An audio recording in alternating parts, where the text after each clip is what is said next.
Good morning and Shabbat Shalom. I'm Rabbi Ed Feinstein. This is Valley Beth Shalom Torah study for Shabbos morning, joined this morning by my dear teacher and friend, Rabbi Marc Gellman. Good morning, Marc. Shabbat Shalom. Good morning. Good Shabbos, Ed. So this morning we have a wonderful announcement to offer. Rabbi Gellman has begun a new project. He is now the creator of a podcast called The God Squad, which is the name of his program that was on for so many years. The God Squad podcast is now available online. If you'd like to listen to it, the simple way to find it, by the way, is simply put into your search bar on Google, The God Squad podcast, and it will come up. It's on all of the various platforms. This is what it looks like, and it reflects Rabbi Gellman's thoughts on religion and life and faith and the world and parenting and every other great issue.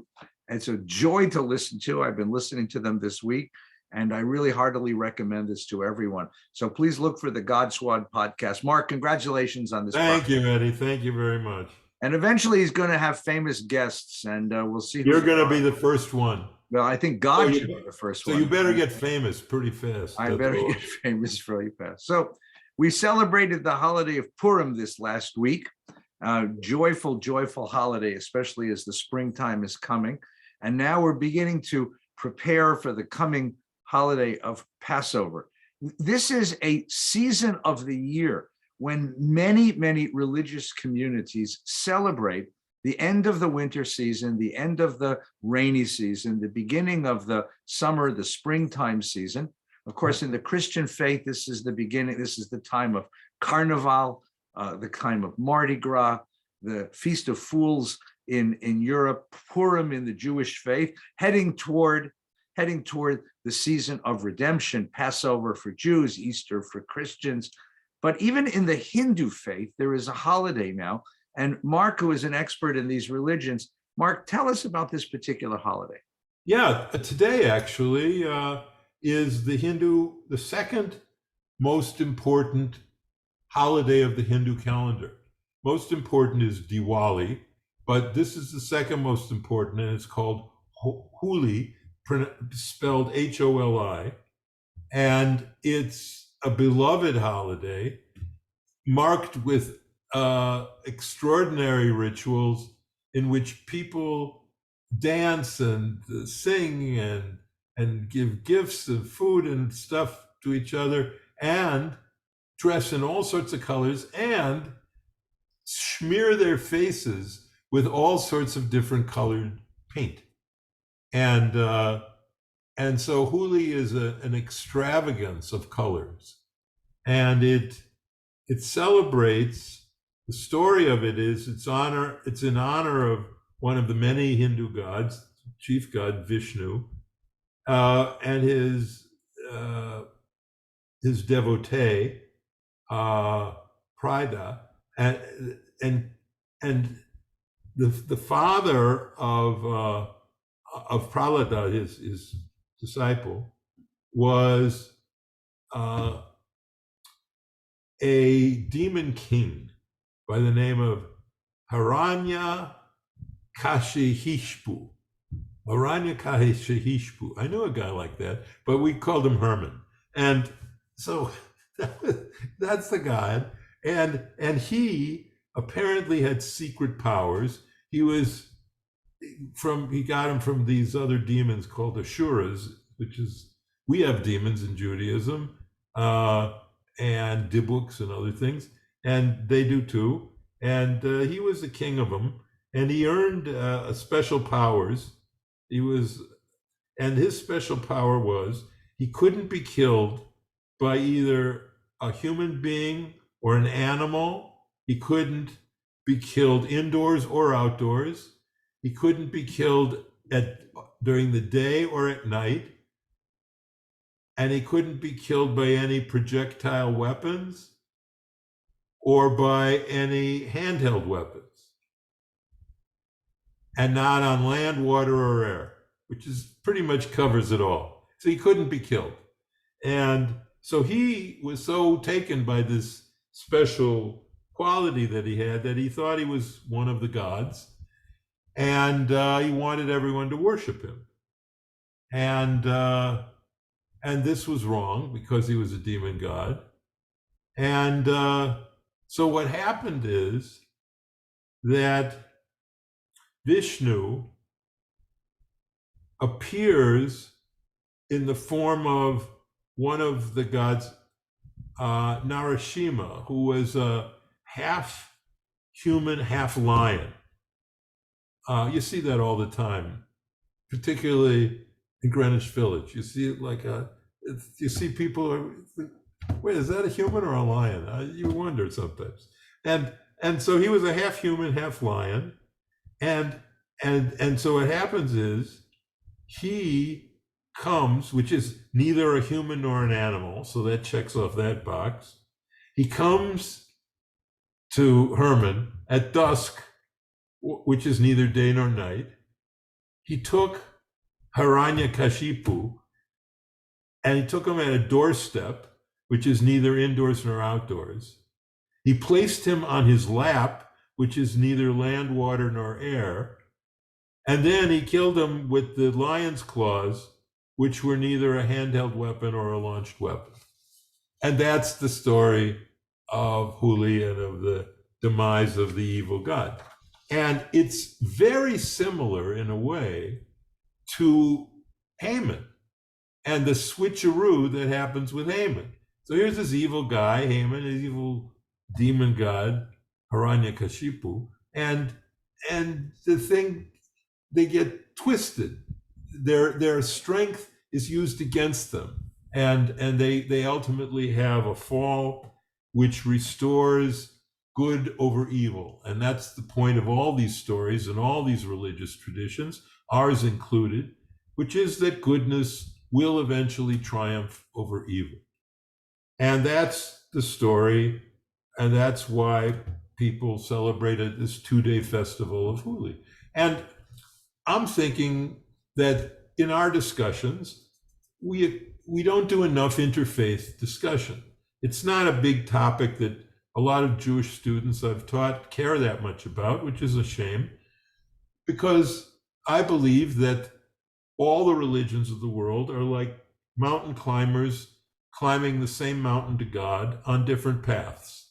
I believe that with all my heart and soul, and I believe that our task is not only to get as far up the mountain as we can, but also to learn from other climbers.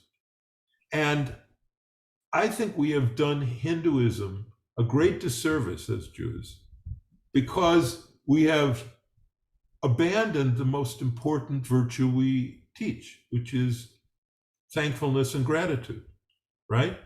And that means we've taken stuff from Hinduism, but we've never acknowledged that that's where it came from. And I put number one on the list, yoga. My successor, Susie Moskowitz, teaches a Torah yoga class. And there's lots of Torah yoga classes around. And we never say, oh, this is an old Hindu practice that we just snatched. You know, I'm barely getting over, Eddie, that they took the bagel away from us and they stole our bagels. Basically, it was all a Jewish bread. And now bagels are more popular than donuts in America, I've been told. And the other thing we took from Hinduism, I think we ought to lift up and thank them for, is meditation. I know there's some Jewish texts on meditation, but they're very thin and they aren't really convincing. But for Hinduism, for a yogin, I mean, these guys have control over their body that is supernatural.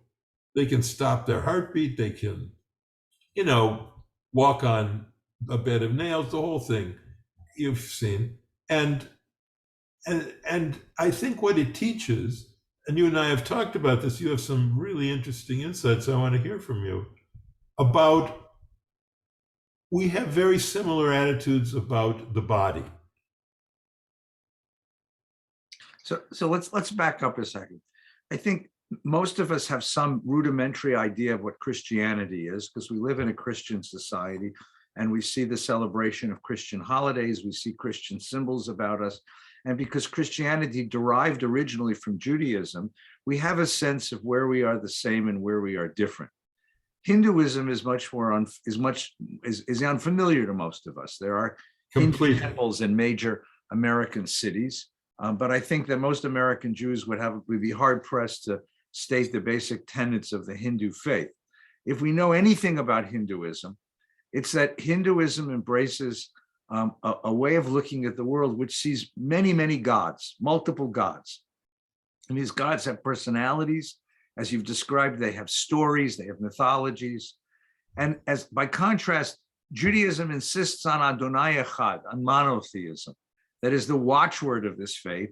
And it is what Jews went to war about. I mean, basically fighting against paganism and polytheism for most of our history. So if you say that there's a bridge between Hinduism and Judaism, help me understand how a monotheistic faith like ours relates to a polytheistic faith like Hinduism.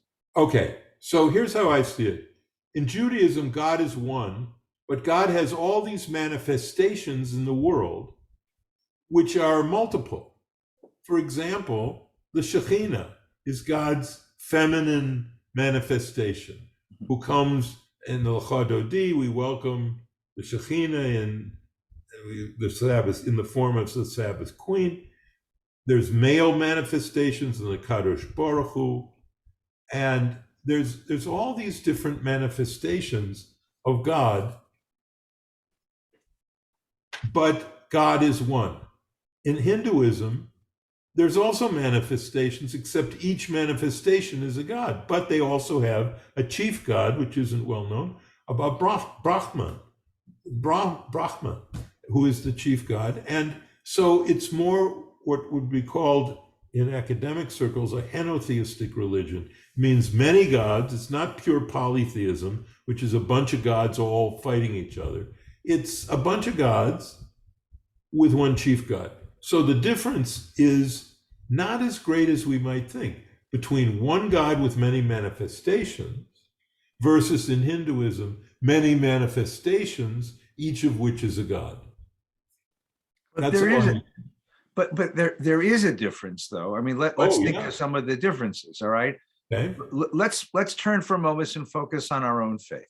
So if I were to ask you from that standpoint, as a scholar of religion now, not as a rabbi, but as a scholar of religion, what difference does monotheism make?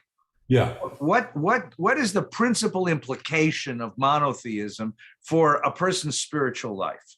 Well, the biggest difference is that we have taught courageously that God is the unity principle behind everything in the world. Many people believe Feinstein and all the other Jews who won Nobel Prizes and all that were successful in this way because they were Jewish, and meaning that they believed, because of Judaism, that there was a single explanatory metaphor for the whole of existence, which is God.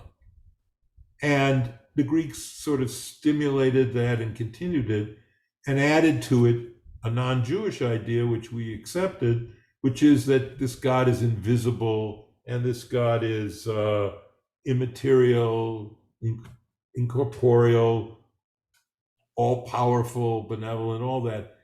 But basically, our monotheism teaches us to get beyond the diversity in the world to the unity in the world. The problem with our teaching is that the God who does this is beyond knowing and beyond words. And their God is definitely within words and within knowing. They have shrines in their homes and they do these things. And the river, for example, the river Ganges, the Ganges River, is for them not a river. It's not a river made of water. It's a liquid God that flows, and that's why they put ashes in it into the river. So I think there is a difference. It's profound, but I think in Hinduism we see parts of Judaism that we also embrace, which is that even though God is one and ineffable, the world isn't ineffable. There's mountains out there that give us inspiration by looking at a mountain. What's the difference between getting inspiration looking at a mountain, which isn't God, but which leads us to God, and a mountain god, or the god of the trees or the forest? And now, particularly as Judaism has become very open, maybe some people say captive, to the environmental meme, the environmental ideologies, we're supposed to look at nature now as a living sacred force. Well, the traditional Jewish view is that nature is a product. Like a pot is to a potter, nature is to God. It's the result of God's work. It isn't divine. Nature isn't divine. And that's, on the surface, a huge difference. My point is that beneath the surface, it's not that big a difference, because both religions embrace the body. When Christianity went into its Greek mode, it believed that the body was the source of sin, and that's why priests don't marry, and that's why they have all sorts of views about the body which are not Jewish. If you look at Hinduism, they have a sacredness to everything from human sexuality to the way bodies are cremated in death and washed and cared for, and the way that bodies can control their impulses. The yogin, the master of yoga, can do things that literally I've seen that I can't explain. Walking on beds of hot coals and nails and Control all of that. the body, right? Yeah, holes in the body and everything stopping breathing, things that you can't even imagine. And so when we talk about controlling your Yetzer Hara, I think we could helpfully and beneficially learn from a religion that has taken seriously our embodied life. And I think that's why yoga has become so popular among Jews. That's my story. I don't want to criticize another faith. I don't think that's productive. I want to understand my own faith. But in this case, I want to look at one aspect of the faith. So one of the aspects of traditional Indian society from which Hinduism comes, or actually Hinduism is Indian, is a caste system. It means India, yes. Yeah, Hindu means India. Yeah. It's a caste system which assigns certain sanctity and role and unbridgeable roles to the upper classes and middle classes and lower classes.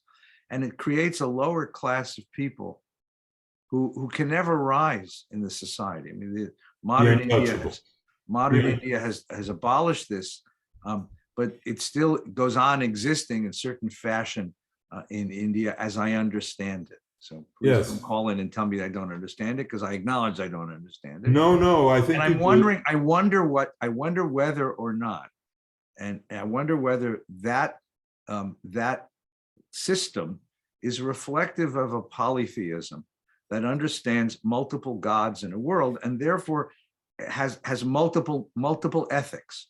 One of the things that Judaism introduced to the world is the idea that there's one ethic. That there's one, that thou shalt not kill means thou shalt not kill anybody. And it applies equally to the powerful and the wealthy and the rich as it does to the underclass and to the poor and to the dispossessed. That a sense of one humanity created by one God, populating the world and sharing the world, and therefore one ethical system for us all. And that's a powerful Jewish ethic, powerful Jewish idea. We haven't achieved it yet. Not in America, not in Israel, not anywhere in the world, but at least it's the ethical aspiration that is fundamental to monotheism. Well, let me say about this. I think that's a brilliant critique, and it's a devastating critique. And I am proud to say, in my studies of Eastern religions, it was a critique that resonated among the highest levels of Hindu faith. Gandhi tried and failed to eliminate what are called the varnas, the caste system. He tried and failed. The Buddha, centuries before Gandhi, tried and failed to eliminate varnas.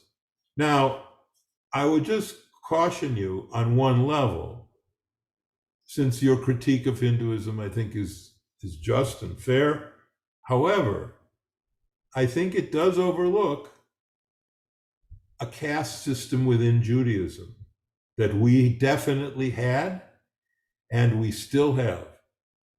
And that is the caste system between the priests and the non-priests, the Kohanim, Leviim, and it's still in an Orthodox shul. The first aliyah does not go to an Israelite, equal, everyone's equal. No.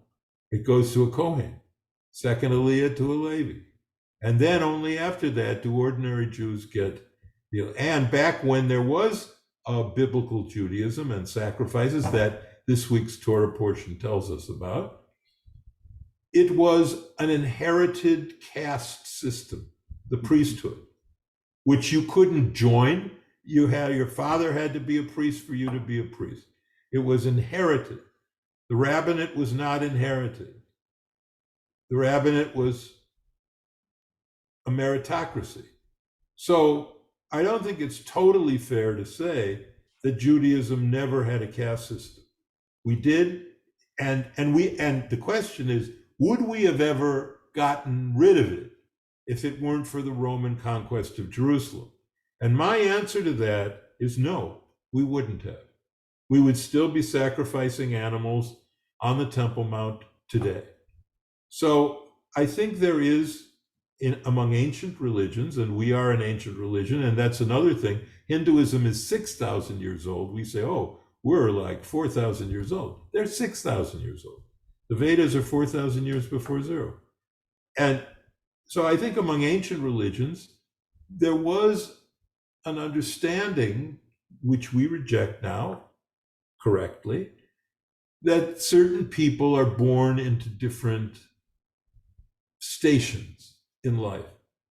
I think, to tell you the truth, that the caste system in America is worse than the caste system in India, because in America, the caste system is on wealth. It's all about wealth. And people of higher wealth don't associate on the same level with people who have less wealth. And that is abhorrent. And that is the way it is. So, yes, it's a critique you bring that's a fair one. It's against Indian law now, but I don't mean to critique.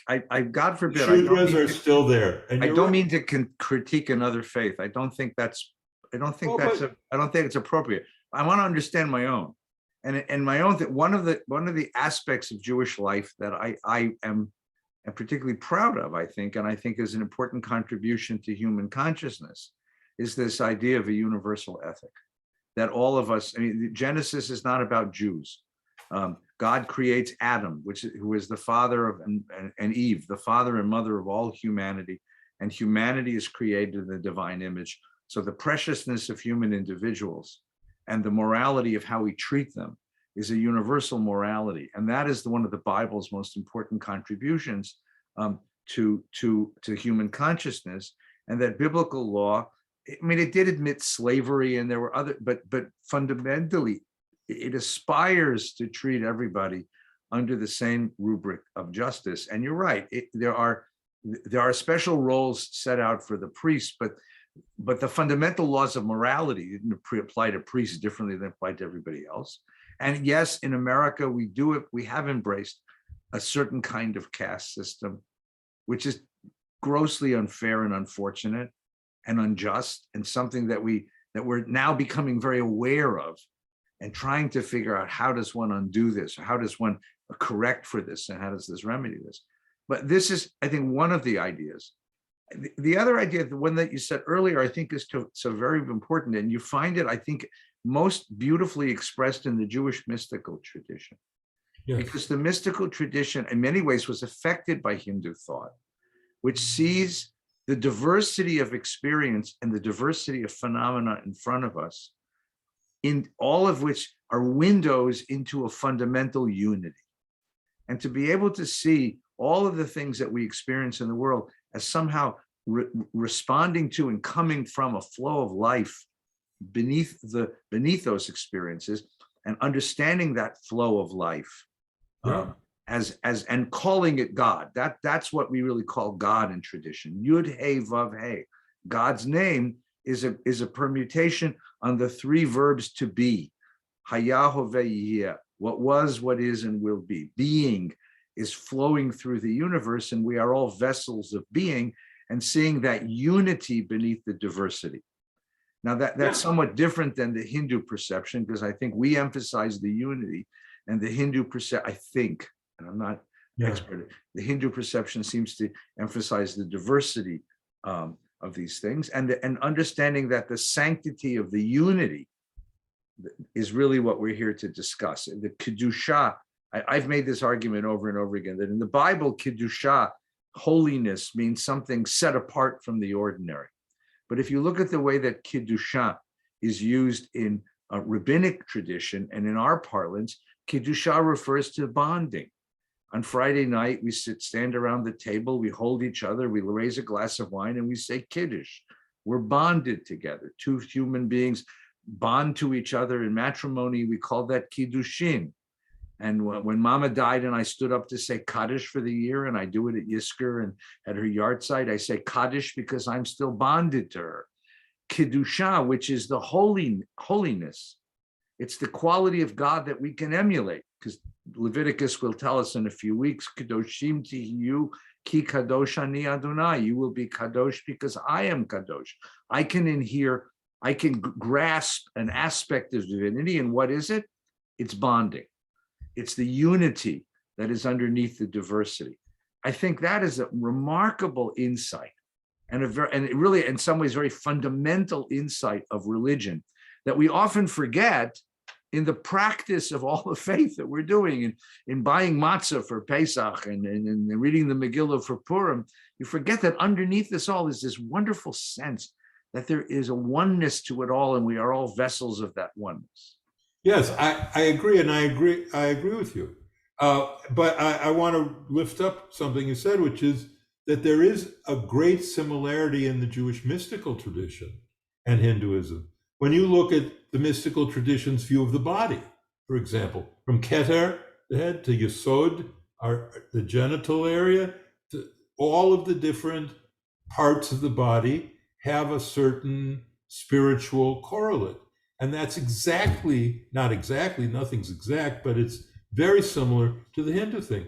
The other point I would lift up, without disagreeing with the difference, I think you put your finger on our uniqueness and our genius, but is the courage that Hinduism had in doing what we teach in Judaism, but we gave up on, and that is vegetarianism.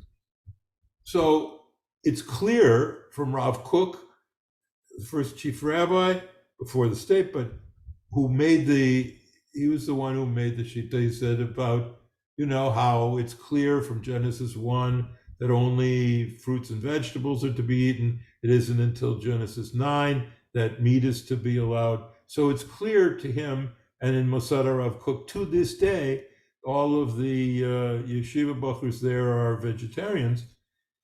It's clear that that's a higher level of morality. And we gave up on that in our own Egg Shabbat, in tons of brisket and cinnamon and other stuff. But the truth of the matter is they had courage to do it. And they really embraced a level of vegetarianism. Not all Hindus are vegetarian, particularly in the North, there's meat eaters, as anyone who's had tandoori chicken can confirm. But they have a real commitment to it. And the other thing that they've been courageous about, and you see this in the Sikh community is they serve thousands and thousands of meals a day to the poor. Thousands of meals. There's nothing in Judaism remotely like that act of unbelievable chesed. So, yes, this is the system with a caste system. This is a system that didn't quite reach the level of the equal sanctity of all people. I think that's a fair point. But I think it's also fair to say, on many levels, they have the moral high ground, higher than us, because they do stuff that we aspire to. And like you say, we aspire to it. Well, guess what? Some of that stuff they don't just aspire to. They've actually done it. Right. So I think so. Let's step back for just again another moment. I keep pulling you back because there's so much to see here. That the bigger context, right? Mm-hmm. For most of Jewish history, there was only a few of us who had any contact with other faiths. Yes. And if we had contact with other faiths, it was never positive. It was usually we're running for our lives, right? So you live in a world where you have two remarkable advantages, as let's say privileges. Number one is that we have a global communication system that connects us now, so that Jews in California and Florida can be in contact with a Hindu in India and try to understand their faith and listen to that voice and come to and listen and try to penetrate into the inner life. And that kind of global communication and global reach has really made us a very different people and a very different humanity, not just Jews people, but humanity is different because we can talk to each other, because because our cultures are accessible now in ways that they've never been accessible before. And the second part is something internal to us, which is that we live a life of security. We Jews live a life of sufficient security. And I know, so please don't write me and tell me I'm wrong. I know there's anti-Semitism, and I know that in many places in the world, Jews are in trouble, and I know that's true, but there's sufficient internal security to be able to listen to the voice of another faith and to say, you know, they have something. I don't have to always be defensive about my own faith and say, my faith is best. Right. I'm able to say, I love my faith. My faith is my glasses. It's the way I see the world. If I took my glasses off, I would bump into things, I'd be blind. It is me, and it is beloved by me because it's the way I see my world, right? Frankly, I couldn't live without Shabbos, right? Even if I became a Hindu, Marc, I would make Shabbos, because I couldn't live without Shabbos, right? I couldn't live without Purim. I couldn't live without Pesach. My faith is mine and I love it. But, because I feel so comfortable in my faith, and because I think I feel so comfortable in the culture in which I live, which is a pluralistic culture, I can listen to the voice of another faith and learn something from them. And when another faith says to me, you Jews are very good about a lot of things, but you forgot something. The Hindu faith says to us, you forgot that human beings have bodies, that the body can also be an expression of sanctity. So why don't you take care of your body and learn how it works and learn its power and its potential and enjoy and sanctify that part, because that was also an expression of God. And so you have what your colleague Susie Moskowitz has, which is a Torah yoga class, right? There's in my shul, we have Tai Chi early in the morning. I used to call Tai Chi, because it's the same sort of thing. It's a recognition of the body, but it came from the outside. We didn't come up with this. It came from an outside culture. And we're secure enough to be able to listen to the voices of outside faiths and outside culture and not think that all of that stuff is treif and has to be pushed away.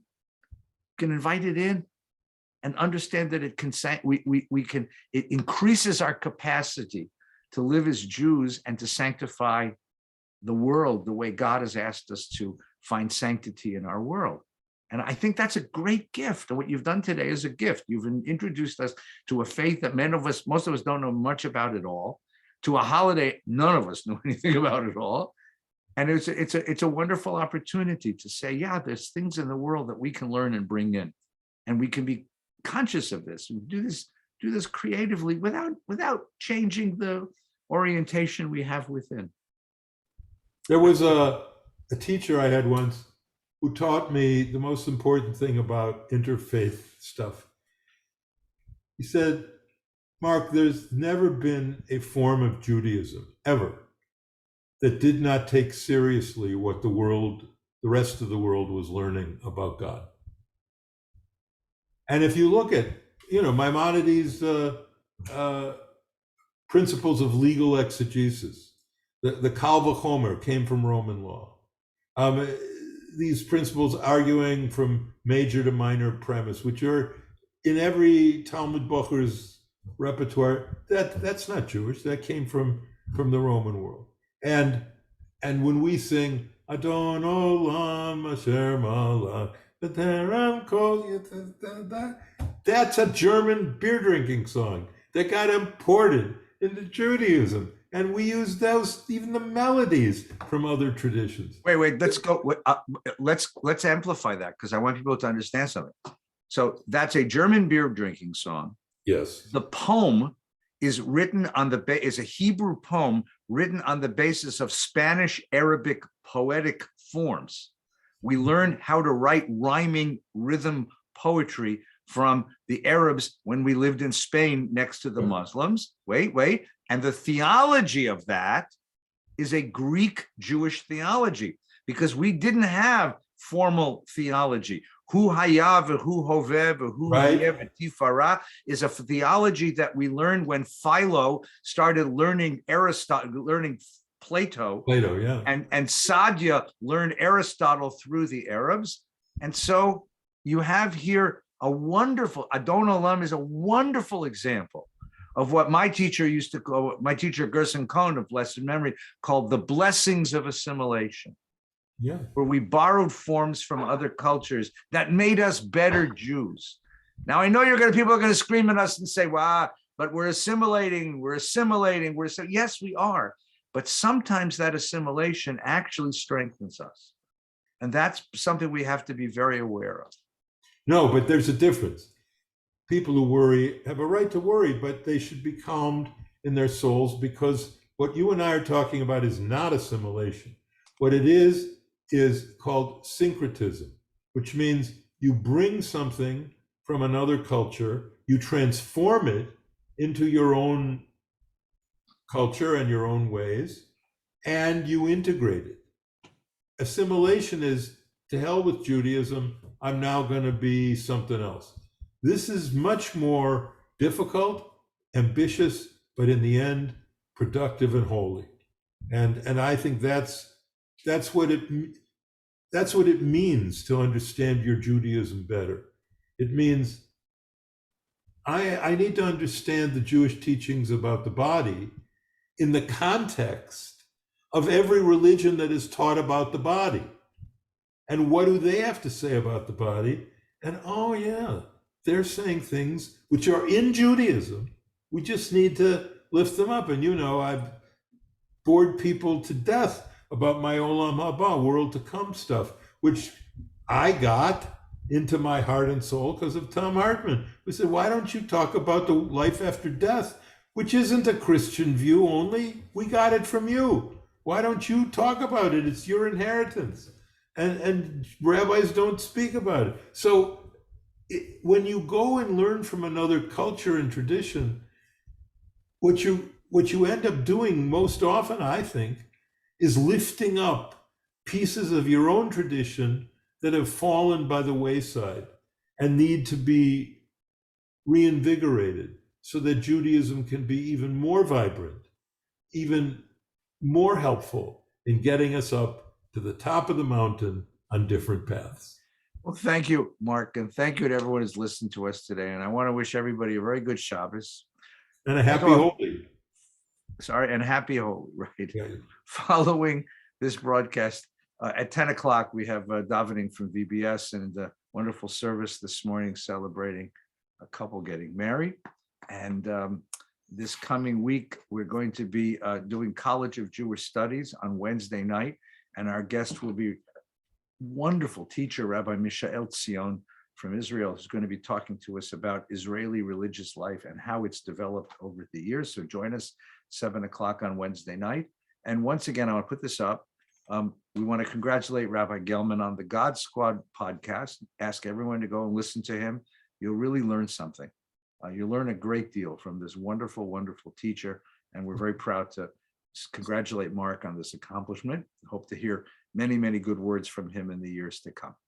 Thank you. Thank you to everyone. Shabbat Shalom. Shabbat Shalom, Ed.